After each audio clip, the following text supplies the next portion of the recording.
آپ لوگ یہاں کیوں آئے ہیں؟ پڑھنے کے لیے۔ شاباش۔ اس ادارے کا نام کیا ہے؟ جی، مدرسہ عین العلوم ڈمرہ۔ مدرسہ کا معنی کیا ہے؟ میں بتا دیتا ہوں۔ پڑھنے کی جگہ ہے نا بیٹا، پڑھنے کی جگہ۔ مطلب یہ جگہ اس لیے بنائی گئی ہے تاکہ یہاں پڑھائی ہو، ہے نا۔ ٹیچر بھی یہاں پہ آتے ہیں پڑھانے کے لیے، تو آپ کو کیا کرنا چاہیے یہاں پہ بتائیے؟ آنے کا مقصد پڑھائی، آپ کے والدین کے بھیجنے کا مقصد پڑھائی، ادارہ بنانے کا مقصد پڑھائی۔ ٹیچرز بھی آتے ہیں آپ کو پڑھانے کے لیے۔ آپ کا کام کیا ہونا چاہیے؟ لے دے کر کے پڑھائی، کوئی دوسرا مقصد نہیں ہے کہ نہیں؟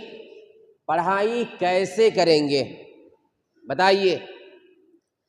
جب آپ نے سمجھ لیا کہ ہم یہاں پڑھنے کے لیے آئے ہیں، پڑھائی آپ کی کیسی ہونی چاہیے؟ کرکٹ کھیلے ہیں؟ کرکٹ کھیلے ہیں؟ کرکٹ جانتے ہیں؟ ایک آدمی اس میں بال پھینکنے والا ہوتا ہے، ایک آدمی بلہ لے کر اس بال کو مارنے والا ہوتا ہے نا بیٹا، ہے نا۔ ایک آدمی بال پھینک رہا ہے، دوسرا آدمی اس کے بال کی طرف جو ہے دیکھ رہا ہے کہ اس کو ماریں گے، ہے کہ نہیں ماریں گے تو ہم آؤٹ ہو جائیں گے، ہے نا۔ پورا دھیان رہتا ہے نا۔ اگر وہ آدمی جو بال مارنا چاہتا ہے بال کی طرف نہ دیکھ کر کے ادھر دیکھے، ادھر سے بال آ رہی ہے اور وہ دیکھتا ہے ادھر، کیا ہوگا نتیجہ؟ آؤٹ ہو جائے گا۔ ایسا ہی سمجھ لیجئے کہ آپ آئے ہیں پڑھنے کے لیے، اگر آپ پوری توجہ پڑھائی کی طرف نہیں دیں گے، ادھر جھانکیں گے ادھر جھانکیں گے، کیا سے کیا سوچیں گے، گندے دوست بنائیں گے، آپ وقت کو برباد کریں گے، کیا آپ کو پڑھائی حاصل ہوگی؟ بالر آؤٹ کر دے گا، اس طرح سے آپ کا ٹائم آپ کو برباد کر دے گا، آپ کا ٹائم آپ کو آؤٹ کر دے گا۔ آپ تو بڑے ہو جائیں گے، عمر زیادہ ہو جائے گی، نام کے فارغ ہو جائیں گے، لیکن آپ کے اندر چمک دمک نہیں رہے گی، آپ کے اندر دم نہیں رہے گا، آپ عالم تو ہو جائیں گے، بے دم عالم ہوں گے۔ سمجھ رہے ہیں؟ آپ کو یاد رکھنا چاہیے، علم آسانی سے حاصل نہیں ہوتا، علم آسانی سے حاصل نہیں ہوتا، بڑی محنت سے علم حاصل ہوتا ہے۔ اللہ کے نبی محمد الرسول اللہ صلی اللہ علیہ وسلم کو بھی جو علم حاصل ہوا تھا آسانی سے نہیں۔ آپ ایک کتاب کا نام سنے ہوں گے علماء کرام سے، بخاری شریف، نام سنے ہیں؟ اس کتاب کے لکھنے والے کا نام ہے محمد بن اسماعیل بخاری۔ یہ کتاب پڑھ کر کے لوگ فارغ ہوتے ہیں، میں بھی وہی کتاب پڑھ کر کے فارغ ہوا ہوں۔ اس کتاب میں ایک چیپٹر ہے کتاب و بدء الوحی، اس کی 3 نمبر کی حدیث اگر آپ دیکھیں گے تو آپ کو معلوم ہوگا کہ نبی پر جو پہلی وحی نازل ہوئی تھی، کون سی وحی تھی وہ؟